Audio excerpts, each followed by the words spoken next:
While the defensive tackle population in this draft is not quite what the edge rushers are, still some quality guys to mid to late first round. We're going to go and take a look at the top three guys, interior defensive linemen in this draft, along with a couple of honorable mentions for you.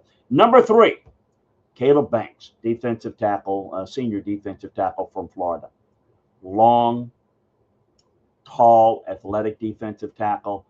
Thought his tape in 2024 was outstanding. He played in just 3 games in 25, though. He had a missing broken foot.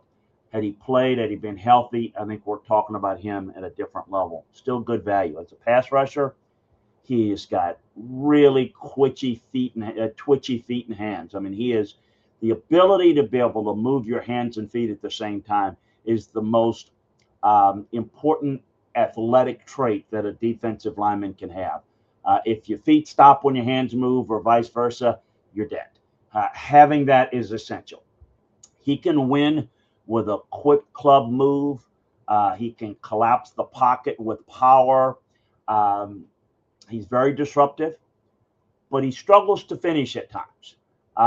He's a little bit aggravating to watch against the run. He flashes knockback power on the front side and range on the backside. However, there are stretches where he hangs on blocks, gets washed down the line of scrimmage. That's a little bit of effort. That's a little bit of being in quite the type of shape that you need, because I think you wear down a little bit and you tend to take a little plays off to save your gas a little bit.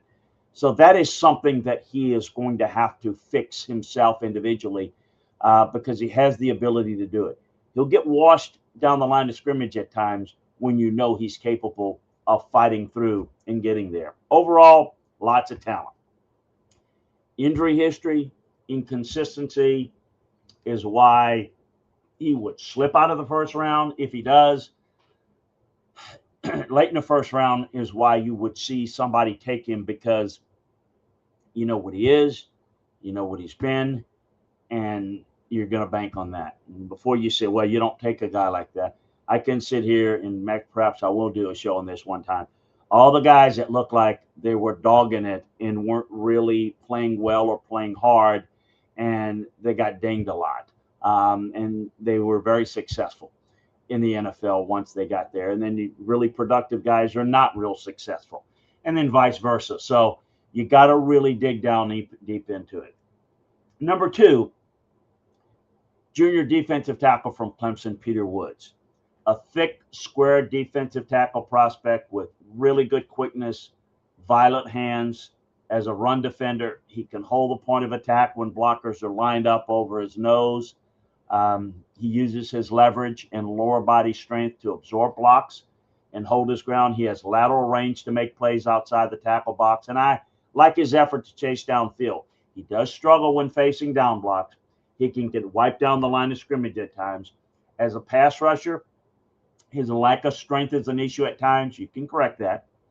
He lets blockers get into his chest and stall his charge. When he can land his hands first, he can push the pocket.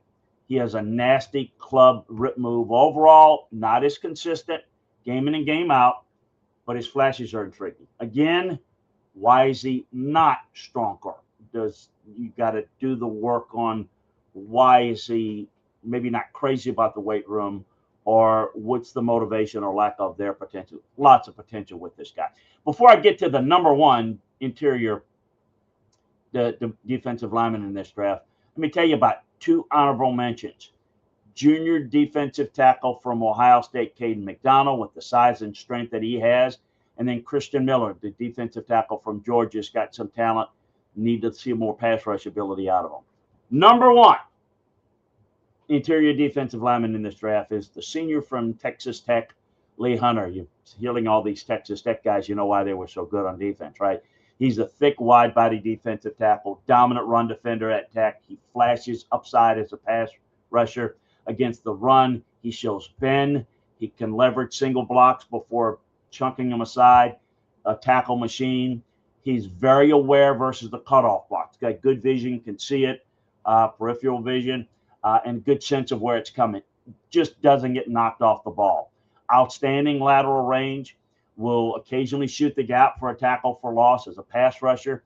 He has a quick club swim move, but he's a little raw. It's okay. You can improve technique. This guy's got the effort, got the intensity. He plays a little too upright, and he'll peak instead of firing off the ball at times. Technique can be improved. To see his potential, watch the quarterfinal game against Oregon. That's a high level. He was dominant. High floor because of his run stuffing ability, and there's room for growth in the passing game. This guy is probably going to be a better pro because of his work ethic, his attitude, his intensity, and he's got a lot of ability to boot.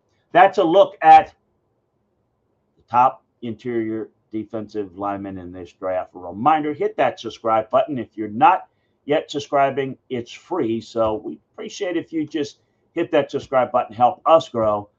We sure appreciate it. Check us out at LandryFootball.com for more breakdowns of the draft and everything football. So appreciate you joining us. Talk to you again next time, everybody.